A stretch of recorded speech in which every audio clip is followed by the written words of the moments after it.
Bonjour à tous, c'est Marie Manceau du site éveillasoi.com. Aujourd'hui, je vais vous parler d'un sujet très personnel, très émotionnel pour moi, qui je pense touche énormément de personnes. Ça nous tous touche en fait, à un moment ou à un autre, c'est le sujet du deuil. On est tous appelés à perdre des êtres chers à un moment de notre vie. C'est un sujet un peu tabou, dont on ne parle pas, qui est un petit peu caché. Chacun vit cette chose-là un petit peu tout seul dans son coin. Mais aujourd'hui, je voudrais vous parler 2 ans après. Alberto, mon compagnon de vie, est parti il y a 2 ans. Et durant ces 2 ans, il s'est passé beaucoup de choses, mais je dirais à l'issue de ces 2 ans, je vais vous partager ce que je vis moi aujourd'hui et le bénéfice que je vois à toute cette expérience. Alors, quand il est parti, nous avons eu la chance de vivre les choses en conscience, de cœur à cœur, d'âme à âme. Et c'était clair pour nous deux que cette expérience qui nous était imposée, parce qu'on ne s'y attendait pas, Alberto était quelqu'un en pleine santé, fort. C'était impossible qu'en 1 mois et demi, il puisse partir aussi rapidement. Mais c'était clair aussi que c'était une opportunité d'évolution. On ne savait pas pourquoi ça se passait et moi je lui disais, toi tu vas bientôt savoir pourquoi, mais moi je sais que c'est une épreuve évolutive, mais ça va certainement prendre beaucoup de temps pour que je comprenne le sens de tout ça. Et effectivement, ça n'a pas été évident tout de suite. Au départ, eh bien, c'est la douleur, hein, c'est la perte de quelqu'un, le manque, c'est intense. Avec le temps fait bien les choses et je crois que chacun de nous le vit à sa façon, en fonction de ce qu'il est, en fonction du lien qu'il y a avec la personne qui est partie. Dans mon cas, j'estime avoir été extrêmement privilégiée parce que grâce à ma sensibilité, le fait de sentir les énergies, l'invisible, donc je l'ai senti auprès de moi, je l'ai senti monter toutes les étapes.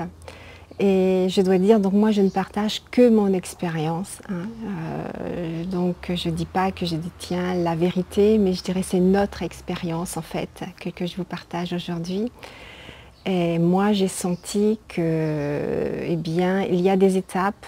Certains disent on va de l'autre côté, c'est tout merveilleux, on a intégré, on retrouve la source immédiatement. Moi, pour ce qui est d'Alberto, mais ce n'était pas la première fois que je sentais quelqu'un partir et ça s'est répété de la même façon. Je l'ai senti vraiment monter des étapes vibratoires, des fréquences. Et je vais vous raconter une petite expérience pour vous dire comment on communiquait au départ. Donc c'était à peu près peut-être 1 mois et demi après son départ. J'étais assise sur mon canapé en train de lire un livre quand je sens son énergie arriver, je dirais sa note vibratoire. Quelquefois on me dit comment tu peux être sûre que c'est lui, parce qu'il a une note, une fréquence et je la reconnais, j'ai l'habitude. Et il arrive, il est joyeux, je le sens, c'est de la joie, il y a beaucoup de choses qui pétillent. Et il m'arrive une vision d'une échelle qu'il avait fabriquée lui, parce que lui travaillait le bois, c'était un ébéniste de métier. Une échelle qu'il avait fabriquée. Et puis derrière ça, donc je n'ai pas compris tout de suite le sens de ce symbole, mais derrière ça, j'ai senti qu'il avait monté de fréquence. Et j'ai bien compris en fait qu'il me disait qu'il avait monté un échelon. Et des expériences, j'en ai eu beaucoup, j'ai beaucoup rêvé de lui, il m'a gratifié de très très belles expériences. Mais ça n'empêchait pas la difficulté au quotidien de son manque physique, hein, et ça c'est quelque chose d'humain. Et les personnes qui nous entourent, quelquefois, elles sont pleines de bonnes intentions. Moi, je l'ai vécu seule parce que je suis à l'étranger. On était arrivé en Espagne juste avant le confinement, donc j'ai vécu vraiment ça seule, ma famille, mes amis au loin, même si on communiquait. Mais même si vous êtes en chemin, comme moi, je sais très bien que j'étais en communication avec lui, qu'on continue son chemin de l'autre côté. On a besoin de temps et c'est totalement humain. Et généralement autour de nous, les gens projettent leurs projections, hein, par rapport à ce qu'ils ont pu vivre eux, ou de ce qu'ils pensent qui serait bien. En pensant sur un chemin spirituel, on doit se comporter de cette façon et de cette façon, parce que j'ai eu des conseils, même des critiques. Eh bien non, on le vit avec ses tripes de l'intérieur, et puis c'est un processus. Alors ce dont je voudrais vous parler aujourd'hui, Donc je ne vais pas vous relater toutes les longueurs de cette difficulté, mais à l'issue de cela, ce qui est fabuleux aujourd'hui, je dirais qu'on s'est accompagné, je dirais vraiment on s'est accompagné l'un et l'autre. J'ai vraiment senti qu'à chaque fois que lui franchissait une étape, moi j'en franchissais une. Et par exemple, on parle beaucoup de revue de vie. Moi j'ai compris, à travers ce que je percevais de lui, que la revue de vie, c'est pas un petit moment comme par exemple toutes les personnes qui font des NDE, des MI, comme on les appelle, vous relatent cette expérience-là. Moi j'ai compris à travers lui que cette revue de vie est dure, c'est-à-dire qu'elle est décortiquée, et qu'il y avait des moments qui n'étaient pas faciles, et que moi ça faisait écho en moi, je dirais avec ma propre revue de vie. C'était une période d'introspection sur ma vie, sur mes erreurs, sur beaucoup de choses. Donc ça c'était, je dirais, la première expérience importante qui m'a fait évoluer. Et même si on sait toutes ces choses-là intellectuellement, mais quand vous les vivez, quand vous perdez quelqu'un et que vous vous rendez compte, zut, on a perdu des moments parce que j'étais trop critique à ce moment-là, parce que j'étais peut-être trop exigeante à ce moment-là et qu'on aurait pu vivre les choses beaucoup plus simplement. C'est quand vous perdez les choses auxquelles vous tenez que vous vous en rendez compte, malheureusement. Et puis, petit à petit, je dirais, la personne humaine, Alberto, avec ses limites, avec... ça c'est quelque chose, c'est un petit peu effiloché. Et j'avais accès de plus en plus au grand Alberto, à son âme, à sa dimension divine. Et c'est quelque chose qui m'a nourri, qui continue à me nourrir, et qui me fait évoluer. Alors, d'une part, il y avait un autre élément que j'allais oublier, c'est que le fait qu'il soit parti, Alberto, c'était quelqu'un sur lequel je m'appuyais, c'était mon pilier de terre, comme je disais. Moi, je suis quelqu'un d'un petit peu plus aérienne, qui a plus tendance à s'envoler, tandis que lui, avec un corps physique bien fort, avec une identité bien présente dans le corps, dans la terre, je m'appuyais sur lui, sur cet aspect-là, et c'était confortable pour moi.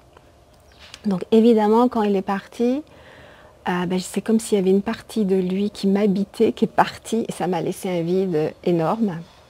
Et c'était très déstabilisant, et ça m'a énormément fragilisée. C'était vraiment inconfortable. L'avantage, eh bien, avec le temps, c'est que j'ai rempli ce vide avec mon énergie, et ça m'a invité aussi à voir tout ce qui est en moi n'était pas bien aligné, qui était un peu masqué par mon confort. Et donc c'était un face-à-face avec moi-même sur toutes mes parties que j'avais besoin de reprendre pour me réaligner à quelque chose de plus fort, de plus ancré, de plus connecté. Donc ça, grand travail. Je peux dire que ce travail-là, s'il avait été resté là, je ne l'aurais pas fait à ce niveau-là. Et puis un autre aspect qui se dévoile maintenant, c'est que là, je dirais depuis peu, peut-être 2 mois, il est monté dans un autre niveau de fréquence qui au départ pour moi n'était plus, j'arrivais plus à le connecter. Et puis je dirais grâce à une médium qui s'appelle Caroline Schneider, qui est une personne excellente que je vous recommande parce qu'elle a été vraiment l'intermédiaire dans le contact avec les défunts pour recevoir des messages merveilleux. Et il m'a donné des outils, mais des outils aussi physiques pour mon évolution. Et ce qui me permet aujourd'hui, voilà, d'avoir encore moi aussi, oui, à chaque fois qu'il monte d'un plan, moi je suis, je dirais, et je le reconnecte maintenant. Je dirais vraiment au niveau âme, au niveau cœur, parce que quand je le connecte là, dans mon cœur. Il y a quelque chose qui résonne avec cette nouvelle fréquence, avec cette nouvelle conscience, cette nouvelle dimension. Et c'est quelque chose qui m'ouvre le cœur aujourd'hui. C'est ça, ce qu'il est pétille en moi. Et je dirais que cet état de manque qu'on a au début, ce manque physique, qui est de toute façon relié quelque part à l'ego, parce qu'on est beaucoup dans la nostalgie de ce que l'on a vécu, donc du manque, que tout ça, ça ne sera plus. ça c'est quelque chose, alors je dirais totalement effacé, non, parce qu'il y a des moments d'anniversaire, il y a des moments qui reconnectent à un passé, et il y a toujours une nostalgie de bons moments que l'on a vécus. Mais aujourd'hui, ce qu'il est aujourd'hui, la dimension dans laquelle il est, j'ai compris aussi grâce à Caroline, hein, et bien que notre chemin, il continue ensemble et qu'il m'accompagne dans mon chemin d'évolution, mais dans mon chemin aussi pour les autres, puisque bon, il y a comme une promesse que l'on va travailler ensemble, continuer ensemble, et bon, il me l'a prouvé en me donnant des outils importants. Donc, c'est mon message.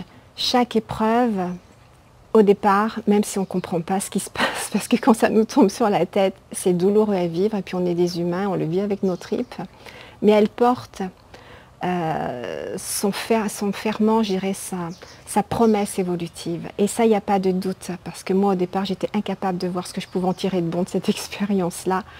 Et aujourd'hui, je peux dire, je peux avoir de la gratitude pour cela, pour ce qu'il est aujourd'hui, pour ce qu'il m'apporte. Il ne m'a jamais autant apporté qu'un amour immense. Il me connecte à des merveilleuses dimensions. Et bien, s'il n'était pas parti, j'aurais jamais pu vivre ce que je vis aujourd'hui. Donc, je ne peux avoir que de la gratitude. Et je vous invite, vous, dans chaque épreuve, même si vous ne vivez pas forcément un deuil de la perte de quelqu'un, mais vous vivez des épreuves, sachez qu'à l'intérieur, il y a un ferment évolutif pour vous, quelque chose qui vous invite à aller au-delà de vos limites, à guérir des parties en vous qui ont besoin d'être pacifiées et qui ont besoin d'amour. Et ça nous ouvre toujours à un champ nouveau de possible. Voilà, c'était mon message d'aujourd'hui. Je vous ai parlé de cœur à cœur. J'espère que vous l'aurez bien reçu. Et merci de me donner, faire part de vos témoignages, de vos commentaires. Ça me fera grand plaisir. Au revoir.